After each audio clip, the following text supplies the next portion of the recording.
bonjour. Bonjour. Alors, suite au constat du fil à retordre, il y a un auditeur qui te dit, qui me dit plutôt à moi, je comprends ta réaction. Bon, tu sais, quand je m'offusquais des propos de Monseigneur Lefebvre, tu sais. Ouais. Je suis d'accord que toutes les religions ont une unité transcendante, mais il ne faut quand même pas tomber dans l'angélisme. Même les mélanges exotéristes entre le christianisme et l'islam n'ont jamais été des franches réussites, même durant des périodes traditionnelles. Les croisades, c'était bien pendant le Moyen-Âge, non? Est-ce que cela signifie que les chrétiens et musulmans du Moyen-Âge étaient des fachos le pénistes? Ouais, parce qu'à un moment je disais que, que ça avait des vieux relents fachos et le péniste, ces propos, quoi. Alors, tu veux répondre à ça? Ou je continue Ouais. Je continue, allez. Donc, en tout cas, la réaction de Monseigneur Lefebvre, bien que malheureuse, car elle veut faire réagir par la peur qu'il partage sans doute, est nettement moins extrémiste que la politique menée par les mouvements qui ont pour idéologie de réunir ce que Dieu lui-même a séparé. Concernant la politique, il est vrai que les mouvements traditionalistes catholiques à la fin du XXe siècle, dont Monseigneur Lefebvre ont souvent été assez proches du Front National, notamment en tant qu'unique parti contre l'avortement. Ouais.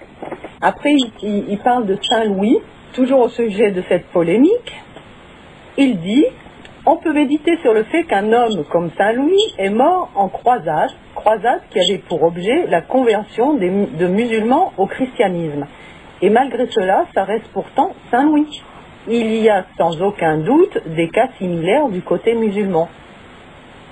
Les conflits entre les différentes religions, du moins leur aspect exotérique, semblent être un moindre mal, certes regrettable, mais inévitable. A l'inverse, le syncrétisme New Age mettra peut-être fin à ce moindre mal par une unification extérieure, mais au détriment d'un mal incommensurablement plus grand, à savoir une hérésie dans l'essence même. Oui, tout à fait. Alors pour répondre, en commençant par la fin, c'est effectivement le New Age, c'est effectivement cette hérésie dont il parle, qui est un mal beaucoup plus grave que le chaos qu'il y a pu y avoir entre deux. Simplement, ces guerres où il y a un manque à quelque part, un manque de compréhension des choses, c'est le préambule de ce New Age.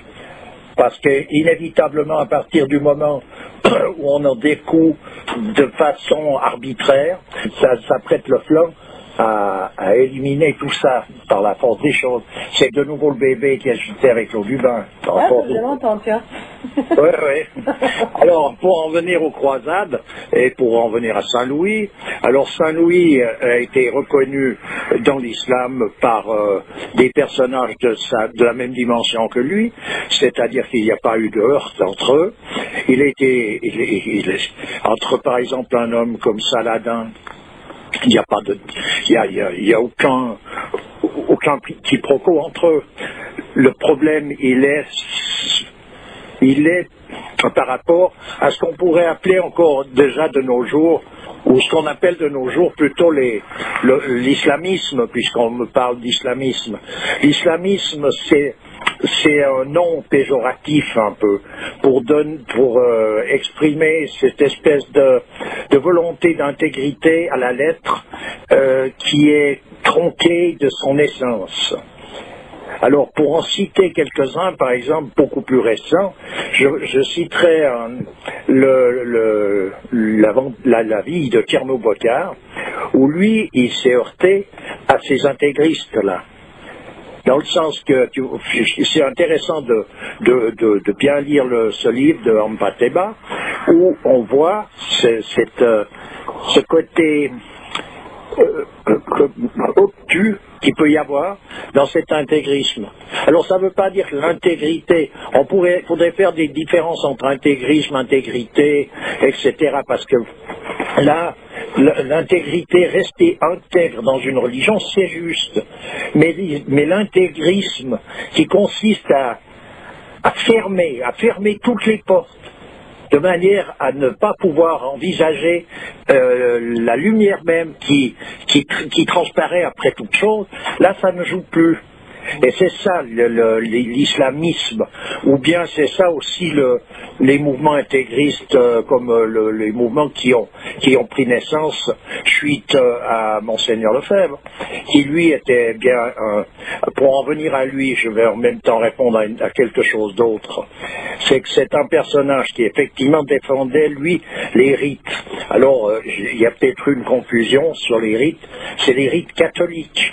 Oui, alors attends, je te remets en mémoire le commentaire d'un autre auditeur qui te disait que la religion catholique est essentiellement une tradition, que le catholicisme en fait c'est essentiellement une tradition ésotérique. Et comment se fait-il donc que monsieur Monseigneur Lefebvre, qui connaît si bien les rites, reste à la périphérie des choses? Voilà. Et c'est pas le catholicisme qui est une tradition ésotérique, c'est le christianisme. Le catholicisme est une religion qui s'est calquée sur des données. Excuse-moi, c'est autant pour moi. Il parlait de chrétienté, donc du christianisme, voilà. qui est déformé. Voilà. Alors, Monseigneur Lefebvre était un catholique. Alors, ce qu'il défend, ce sont les rites catholiques. Alors après ces rites catholiques, c'est sûr que, et c'est comme tout rite religieux, et comme toute religion, il y a une certaine limitation qui est présente. Et effectivement, le christianisme est une tradition ésotérique, et la religion a été calquée sur des données fondamentales de ce que représente ce christianisme par des personnages compétents. Alors lui, ce qu'il a voulu maintenir, c'est ces rites correspondant au catholicisme et non pas à la chrétienté, puisqu'il n'y a pas de rite dans la chrétienté sur le plan ésotérique. Ça n'avait aucun rapport, disons, voilà. Mais c'est sûr, c'est toujours ça, comme on dit, les pics les plus élevés côtoient les fonds les plus bas. Oui, côtoient les abîmes les plus profonds. Ouais. Voilà, c'est ça. Donc c'est là où naissent ces confusions. C'est là où, à un moment donné, il y a une limitation et on met à la lettre quelque chose qui ne peut pas être mis à la lettre de cette manière-là. Voilà. Il y a un troisième auditeur qui dit que la séparation du temporel et du spirituel est exactement ce qui accélère la chute du christianisme, ce qui explique la situation du monde musulman. L'islam est plus qu'une religion, c'est un mode de vie. Séparer religion et politique n'est-il pas la cause de décadence? C'était un commentaire qui fait donc écho à ma remarque, comme quoi la religion, en tout cas les religieux ne devraient pas se mêler de politique, sans doute. Donc l'auditeur ajoute que l'islam est un système où tous les aspects de la vie sont légiférés, qu'il est la seule alternative au capitalisme, libéralisme et autres ismes. Et pardon. Et il te demande ce que tu entends donc par islamiste, intégriste, le cas échéant les désignés. Voilà. Oui, ben c'est ce que je viens de dire sur les islamismes. Ce qu'il faut, on peut voir bien, où on peut voir quelque chose qui est très représentatif, c'est ce que j'ai dit concernant Tierno Bokar. Il y en a d'autres. Hein, je rappelle le livre dont tu parles et qui retrace vraiment très bien sa vie, c'est donc la vie de Tierno Bokar de Amadou Hampâté-Bâ. Voilà. C'est là où on voit très bien ce côté rétréci de ce qu'on pourrait appeler islamisme, voilà. Alors, est-ce que le religieux doit se mêler de politique? C'est pas comme ça que ça se présente. Normalement, la politique, c'est-à-dire l'autorité, pas l'autorité, le pouvoir temporel, doit être assujetti à l'autorité spirituelle. À présent, religieux, ça reste fragmentaire par rapport à cette autorité. Et puis politique, c'est quelque chose. Je vois pas je vois pas. On va pas parler d'un. Oui, c'est bien le pouvoir temporel actuel. C'est pas la politique. c'est l'économie. Ah voilà, c'est ça la différence. En fait, c'est ça, parce que l'auditeur dit que effectivement, l'islam légifère toute la vie du musulman, dans tous ses actes, tout ce qu'il fait, etc. Donc, effectivement, la charia, qui est le chemin pour respecter la loi de Dieu, est une base vraiment fiable pour cela. Mais si tu veux, elle a été peut-être détournée à des fins politiques, c'est-à-dire dans ce but économique. Ben bien sûr, c'est ce qui se passe, c'est ce qui s'est passé dans le christianisme. Et la chute en question, elle a été cette autorité spirituelle qui était représentée par l'ordre du Temple, par exemple, jusqu'au XIIIe siècle, est tombée au XIVe siècle. Et il y a eu ensuite de ça différentes retombées, comme sur l'Angleterre à l'époque de Thomas More et d'Henri VIII, etc. Donc là, il y a eu cette scission entre l'autorité spirituelle et le pouvoir temporel, et ça, c'est clair que c'est la chute, parce que c'est cette autorité qui doit faire foi. Mais cette autorité n'existe plus. Elle n'existe plus ni dans le cadre du... C'est pas le catholicisme qui peut représenter cette autorité dans le monde chrétien, on pourrait dire prétendument chrétien, ni l'intégrisme islamisme qui peut représenter une autorité quelconque aussi d'ordre purement spirituel. L'intégrisme islamique. Il n'y a qu'à voir. C'est plutôt à l'envers que les choses se passent. Moi, j'ai traversé l'Algérie il y a un moment donné.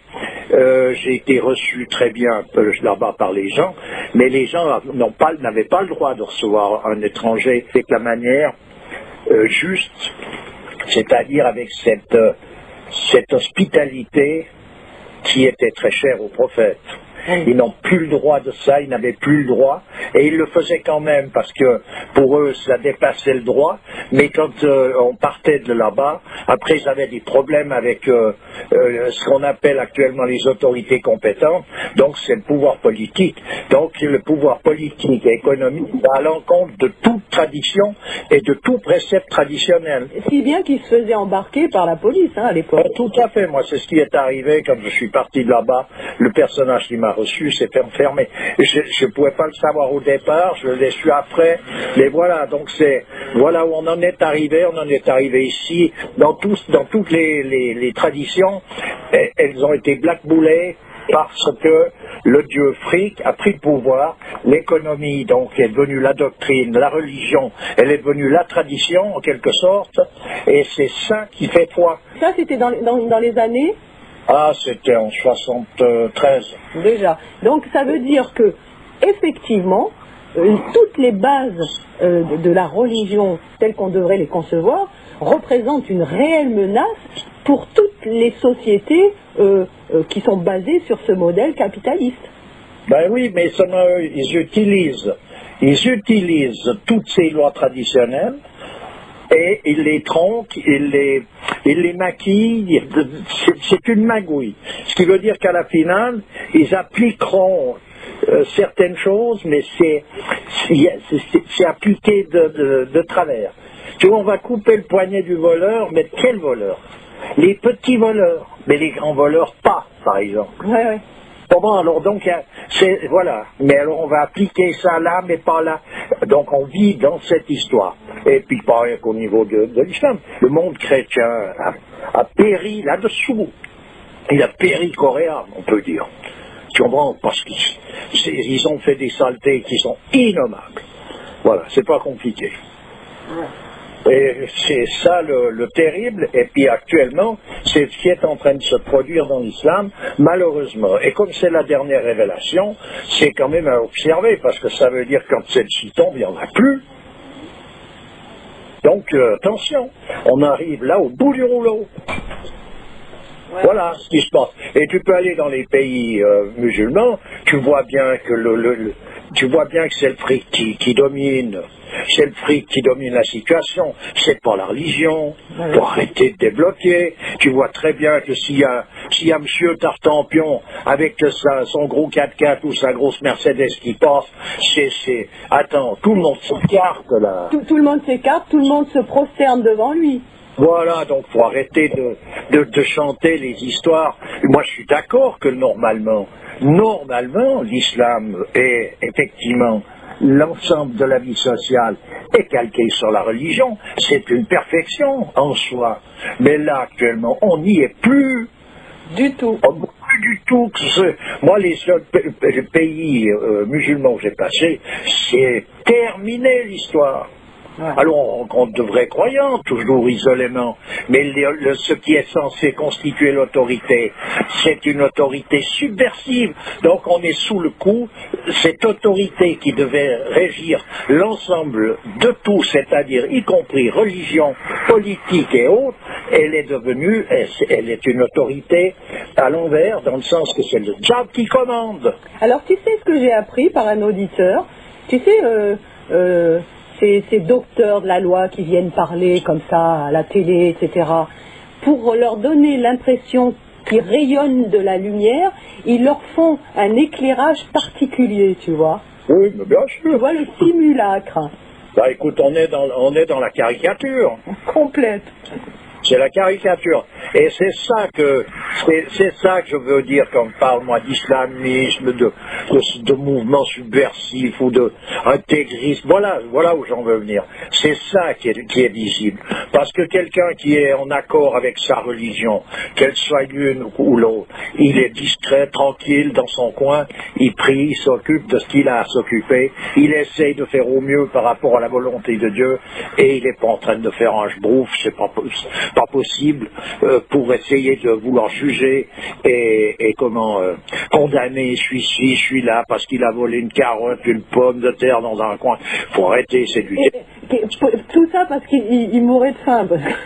Voilà, en plus, et puis tu vois cette espèce de pinaillage pour la position, si t'as pas mis les doigts de pied juste dans la prière, ton regard, tu vois, c'est comme si on avait que ça à regarder, quand t'es en pleine prière, puis il y en a un qui vient regarder tes doigts de pied, ça ressemble à quoi? Tu vois, c'est ça. Ça s'appelle faire tatillonner. Oui, c'est ça le... Oui, mais dans ce cadre-là, ça devient grave. Tu vois, c'est ça, avoir un esprit qui est complètement à contre-courant avec ce qu'on est censé défendre. C'est ça que je veux dire. Tu vois, une religion, c'est une perle, donc elle est défendue, tu vois, elle est saligotée. Alors, voilà. J'aimerais que tu termines par cette belle phrase pour clôturer tout ça. À force de se fixer sur des détails, on oublie la dimension du chantier. Oui, c'est ce qu'on dit c'est ce que l'on dit dans les confréries de métier, c'est que à être obnubilé par l'outil, on oublie la dimension du chantier. Voilà, bah écoute, c'est une belle phrase finale, tiens. Ouais, c'est ça. Eh bien, à bientôt. À bientôt. Et puis, pour une fois. Toujours avec plaisir. Au revoir, bonne journée. Bonne journée, pareillement.